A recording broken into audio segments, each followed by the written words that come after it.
Neno la siku ya leo linatoka kile kitabu cha Ufunuo wa Yohana sura ile ya kwanza na ule mstari wa 7 na wa 8. Biblia inasema, tazama yuaja mwana wa Adamu, na kila jicho litamwona, na hao waliomchoma makabila yote duniani wataomboleza kwa ajili yake. Naam, amina. Na ule mstari wa 8, mimi ni Alfa na Omega, wa kwanza na mwisho, na aliyeko Mwenyezi. Nataka nizungumze ndugu unayetazama popote ulipo. Ni mimi Pastor Hamza Kilamba anayekuletea ujumbe huu. Yesu anarudi. Hakikisha unapoamka, unapofanya kazi yako, elewa ya kwamba Yesu anarudi. Yeye ni Alfa na Omega, wa kwanza na mwisho. Kama kuna mwanzo, jua mwisho wa dunia upo na umekaribia sana. Na hakikisha kwamba unapokuwa unaishi duniani unakaa vizuri na Mungu, na Yesu akirudi uwe na uhakika utakwenda. Uwe na maswali hayo. Yesu akirudi utakwenda? Uwe una jibu la ndio. Yesu akirudi uwe na jibu la ndio. Yesu anarudi na tuko mwishoni mno. Tuko mwishoni mno. Fanya yoyote, fanya unayoyafanya, lakini hakikisha kwamba siku moja ukamwona Yesu.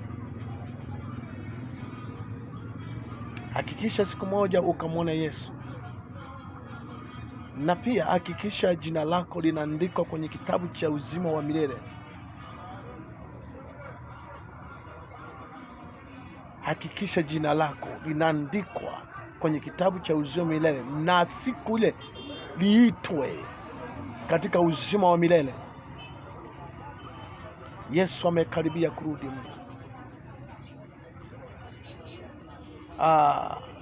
Yanayoendelea duniani, fuatilia hata nchi za magharibi, hali mbaya mno, hali mbaya. Yesu amekaribia kurudi. Narudia tena, Yesu amekaribia kurudi. Na ukiweza kujitakasa kwa siku mara 3, zaidi ya mara 3, unaweza ukafanya hivyo.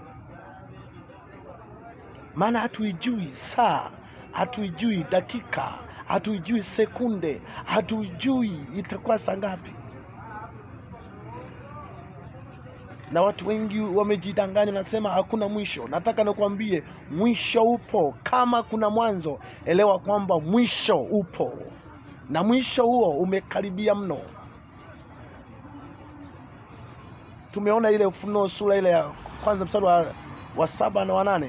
Ule mstari wa 8 nasema, mimi ni Alfa na Omega, wa kwanza na mwisho, aliyeko na atakaye kuja Mwenyezi. Naomba share ujumbe na watu wengine. Yesu amekaribia kurudi. Kaa vizuri na Mungu. Mama, baba, kijana, binti, kaa vizuri na Mungu. Yesu amekaribia kurudi. Na kama hujaokoka, okoka leo. Na kama umerudi nyuma, tengeneza leo. Share ujumbe na watu wengine, na Mungu awabariki sana. Yesu amekaribia kurudi, na Mungu awabariki sana.